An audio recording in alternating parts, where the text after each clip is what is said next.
साथियों, जय भीम, जय जोहार। मैं रवि रविंद्र, विधानसभा अध्यक्ष बहुजन समाज पार्टी कसडोल।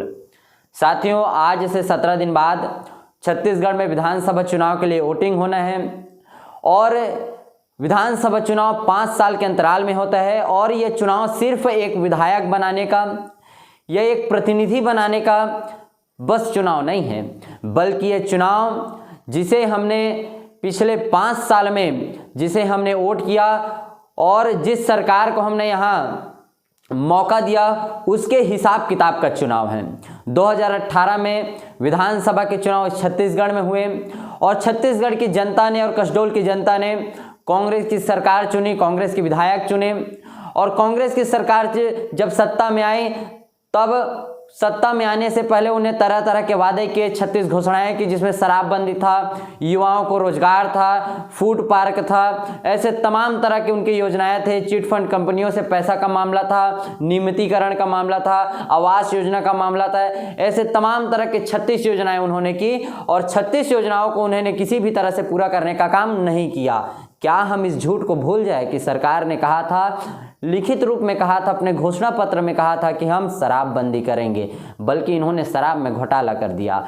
जब यहाँ पे कसडोल में जो विधायक बनी उन पे तरह तरह के इल्जाम लगे और उन्हीं के कांग्रेस के ही कार्यकर्ताओं ने उनका विरोध किया और विरोध इस बात का किया कि उन्होंने एक जातिगत दुर्भावनावश उन्होंने काम किया, SC ST कर्मचारियों के खिलाफ उन्होंने काम किया, उनके ट्रांसफ़र के लिए उन्होंने काम किया और सिर्फ कुछ लोगों को वो फ़ायदा पहुँचाने के लिए उन्हें 5 साल तक काम किया। इस बात से नाराज़ होकर कसडोल के जो कांग्रेस के जो लोग हैं, जो कार्यकर्ता, उन्होंने सबसे ज़्यादा विरोध किया और स्थिति ये बनी कि यहाँ के जो मौजूदा जो विधायक थे, जो सिटिंग MLA थे, उनका टिकट काट कर किसी दूसरे को टिकट देना पड़ा। इसलिए साथियों, जिन्होंने झूठे वादे किए हैं, जो लोग अपने इरादों पर खरे नहीं उतरे हैं, जो लोग आपके इरादों पर खरे नहीं उतरे हैं, ये चुनाव उन सब के हिसाब का चुनाव है। ये चुनाव जिन्होंने वादा किया उस वादे को पूछने का चुनाव है। ये चुनाव जिन्होंने आरक्षण को खत्म करने की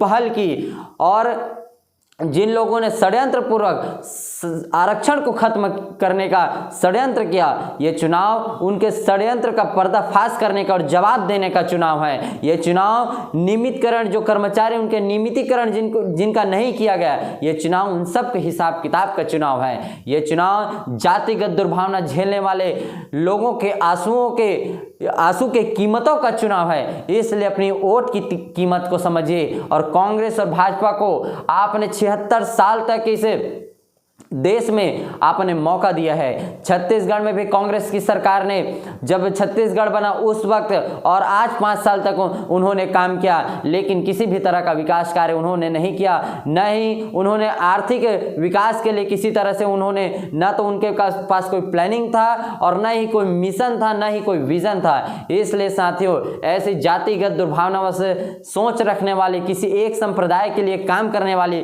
कांग्रेस सरकार को उखाड़ कर फेंकना होगा और ये सब आपकी वोट की ताकत से हो सकती है। आप देखिए कि 16% आरक्षण से 12% करने का काम इसी कांग्रेस की सरकार ने किया। जब ये 16 से 12% किया गया, उस वक्त केंद्र पे कांग्रेस की सरकार थी और आज जब छत्तीसगढ़ में कांग्रेस की सरकार आई तब उन्होंने आदिवासियों का जो आरक्षण था 32 से 20 करने का काम भी इसी कांग्रेस पार्टी ने किया। जब मंडल कमीशन आयोग लागू होने वाला था, जिसमें OBC समाज को 27% आरक्षण मिलने वाला था, उस वक्त भी मंडल कमीशन के विरोध करने वाले ये कांग्रेस और भाजपा के ही लोग थे।